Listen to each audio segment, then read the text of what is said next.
आज जो हम फिल्म देखने वाले हैं इसका नाम है द डिमेंटेड और इसमें कुछ रनर ज़ॉम्बीज 3 कपल्स के पीछे पड़ जाते हैं और अब वो बॉयफ्रेंड गर्लफ्रेंड कैसे बचेंगे जो कि अपने हॉलिडे मनाने में व्यस्त हैं, ये हम इस मूवी में देख पाते हैं। और क्या वो बच भी पाएंगे या नहीं इसका पता भी हमें आगे देखने को मिलता है।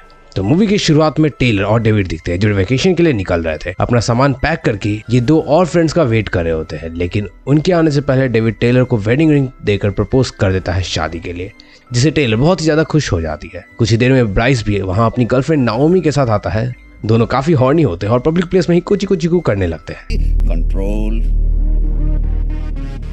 कंट्रोल उदय। बस अब दोनों कपल वेकेशन के लिए निकल पड़ते हैं, जो होता है इनके ही तीसरे फ्रेंड के घर। ये लोग वहां पहुंचते हैं और हम मिलते हैं शेरली और उसके पति हावर्ड से। इनका घर बहुत ही ज्यादा लग्जरियस था, जिसमें ये लोग डॉक्टर, प्लम्बर, साइंटिस्ट कुछ भी बन सकते थे कहीं पर भी। अब तीनों अपने कमरे सिलेक्ट कर लेते हैं, पप्पी शप्पी करते हैं और वाटर स्लाइडिंग, उछल कूद और बारबेक्यू वगैरह करने लगते हैं। शॉर्ट एंड सिंपल ये अपने पूरे दिन को खुले तौर से एंजॉय करते हैं। लेकिन life is full of ups and downs और तभी डेविड जब दारू की बोतल लाने के लिए जाता है अंदर, आता है किसी अननोन पर्सन का कॉल। डेविड इसका फोन उठाता है और बोलता है जस्ट किडिंग। अननोन बंदा बताता है कि शहर में टेररिस्ट अटैक हुआ है और हावर्ड से उसकी बात करने को वो कहता है। दरअसल शहर में जो हम जानते हैं वो होना शुरू हो चुका था और अभी हावर्ड के डैड उसे वार्न करने के लिए कॉल किए होते हैं। बस ये बात सुन डेविड सबको बुलाकर इन्फॉर्म करता है और सब पैनिक होने लग जाते हैं। साथ ही में सब अपनी फैमिली को लेकर भी काफी कंसर्न होते हैं। कुछ तो ऐसे में घर जाने का प्लान भी बनाने लगते हैं, लेकिन ऐसे में कलेक्टिव प्लानिंग करके ये डिसाइड किया जाता है कि कुछ ही देर ये लोग यहाँ रुकेंगे और कहीं जाने से पहले ये 100% श्योर हो जाएंगे कि बाहर के हालात कैसे हैं। बस इसके बाद थोड़ा काम होने के लिए टेलर घर से बाहर निकलती है और आसमान में दिखती है और तभी वो देखती है कि एक मिसाइल उसी से थोड़ी दूर गिरने वाला है। उस मिसाइल के गिरने से बहुत बड़ा धमाका होता है और सभी लोग हक्के बक्के हो जाते हैं, क्योंकि इन्हें भी नहीं पता कि बाहर क्या चल रहा है। अब सब वापस से डर कर कमरे में आ जाते हैं ताकि आगे क्या करना है इसको लेकर डिस्कस किया जा सके।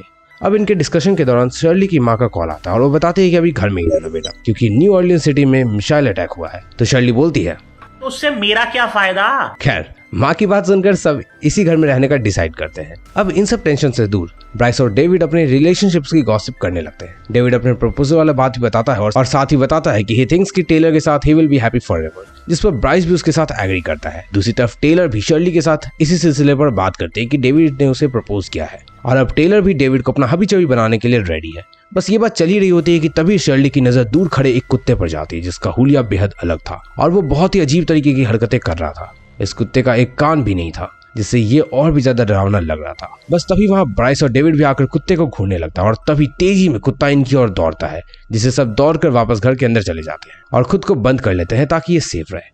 अब अगला दिन होता है और सुबह सुबह नाओमी और ब्राइस ब्रेकफास्ट की तैयारी करते हैं और तभी ब्राइस की नजर अचानक से उसी कुत्ते पर पड़ती है जिसने कल उसे खदेड़ा होता है और वो कुत्ता अभी भी इनके घर के बाहर ही हाथ लगाए बैठा था, जैसे आज तो ये कुत्ता इनकी जान ले ही लेगा। ब्राइस का खून भी खौल जाता है और वो बेसबॉल बैट निकालकर कुत्ते की तरफ बढ़ता है और कुत्ते को जोर का मारता है। खैर कुत्ता ब्राइस की एक शॉट पे ही ढेर हो जाता है और इस सब के होने तक सब घर में भी जाग जाते हैं।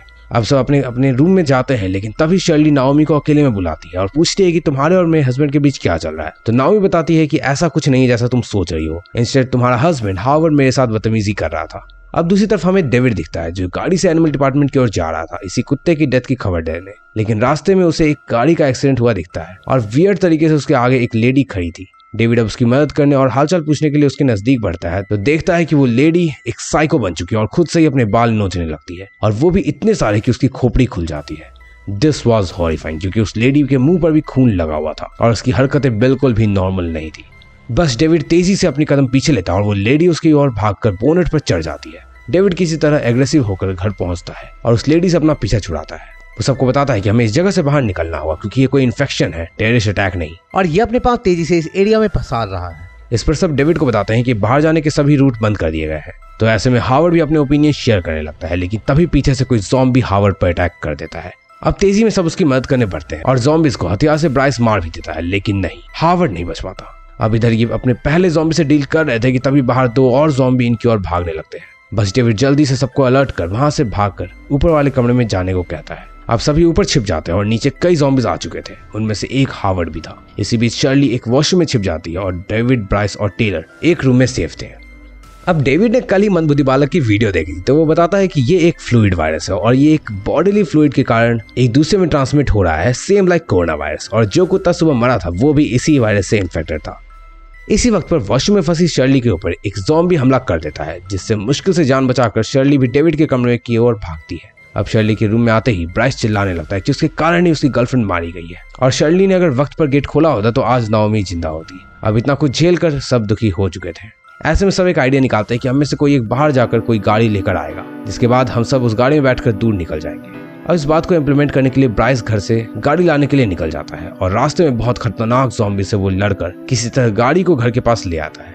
अब सब एक एक करके गाड़ी में पहुंचने लगते हैं, लेकिन तभी और ज़ॉम्बीज भी इन पर हमला करने आने लगते हैं। सफर के दौरान शर्ली ब्राइस से कहती है कि सिटी की ओर चलना ज्यादा सेफ रहेगा, हम लोग को और भी लोग मिल जाएंगे जिससे हमें और मदद मिलेगी। लेकिन अफसोस सिटी पूरी बंजर हो चुकी थी और एकदम शांत थी। कुछ ही दूर आगे जाने पर इन्हें रास्ते पे एक छोटी बच्ची खड़ी दिखती है जो कि ज़ॉम्बी बन चुकी थी। लेकिन जल्दी में आकर उसकी जान बचाने के लिए ब्राइस उल्टी दिशा में गाड़ी को मोड़ देता है और गाड़ी क्रैश कर जाती है। इस एक्सीडेंट की आवाज सुनकर सभी ज़ॉम्बीज उसकी ओर भागने लगते हैं।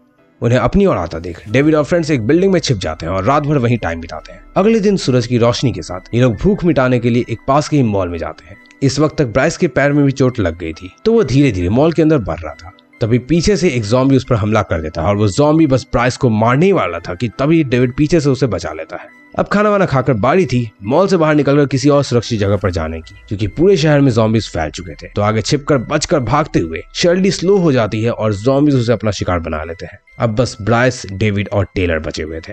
यहाँ डेविड आइडिया लगाता है कि वो ज़ॉम्बीज को डिस्ट्रैक्ट करेगा और ब्राइस और टेलर जल्दी से सामने वाली बिल्डिंग में चले जाएंगे, और होता भी ऐसा ही है। डेविड भी जान बचाकर किसी तरह बिल्डिंग के अंदर चला जाता है, लेकिन गलती से ज़ॉम्बीज भी उसके पीछे आने लग जाते हैं। अब डेविड और उसके फ्रेंड्स एक कमरे में आते हैं, लेकिन ज़ॉम्बीज ने तब तक डेविड को अपना निशाना बना लिया था और हाथ पर काट भी लिया था।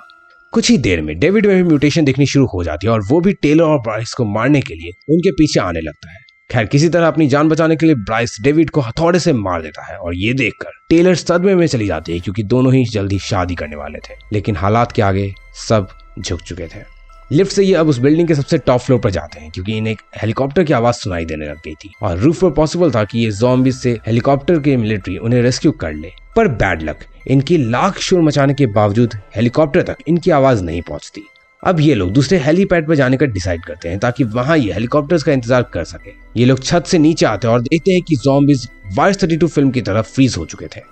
वायर्स 32 फिल्म आपने नहीं देखी तो बाद में देख लेना, मैं टेलीग्राम चैनल का लिंक डिस्क्रिप्शन में डाल दूंगा, आप देख सकते हो। ब्राइस और टेलर के हलचल से ज़ॉम्बीज भी वापस से एक्टिव हो जाते हैं और फिर इनके पीछे लग जाते हैं। अब ब्राइस आगे आगे, ज़ॉम्बीज पीछे पीछे, और जैसे ही ब्राइस टेलर छत पर जाते हैं वैसे ही ज़ॉम्बीज भी टॉप फ्लोर पर पहुंच जाते हैं और ज़ॉम्बीज ब्राइस पर हमला कर देते हैं। ज़ॉम्बी ब्राइस को अब पकड़ चुके थे, लेकिन हमें दिखाया जाता है कि ब्राइस उसे पार करके मिलिट्री के पास जा रहा है। वहीं मिलिट्री तक पहुंचने से पहले एक बार फिर ज़ॉम्बी ब्राइस पर अटैक करता है, जिसे गोली मारकर आर्मी गिरा देती है और टेलर ब्राइस रेस्क्यू कर लिए जाते हैं। बट रुको, यहाँ होता है प्लॉट ट्विस्ट और हमें पता चलता है कि ये सब एक इमेजिनेशन थी, क्योंकि ब्राइस और टेलर कभी आर्मी तक पहुंच ही नहीं पाए थे। दरअसल जब मिलिट्री के लोग टेलर को हेलीकॉप्टर में आने के लिए आवाज दे रहे थे, तब टेलर बस खड़ी खड़ी देख रही थी और थोड़ा इंतजार करने के बाद हेलीकॉप्टर वहां से फुर हो जाती है। वहीं ब्राइस और टेलर अब ज़ॉम्बीज के साथ उसी छत पर फंस चुके थे और अंत में वो भी मारे जाते हैं। मतलब कि इसके एंडिंग में कोई भी सर्वाइव नहीं करता और मूवी इसी सैड एंडिंग के साथ खत्म हो जाती है। अब यहाँ तक अगर तुम देख लियो तो सब्सक्राइब कर देना, और ऐसे ही तुम्हें कोई और ज़ॉम्बी फिल्म देखनी है तो लेफ्ट साइड पर क्लिक करके देख सकते हो। बाय।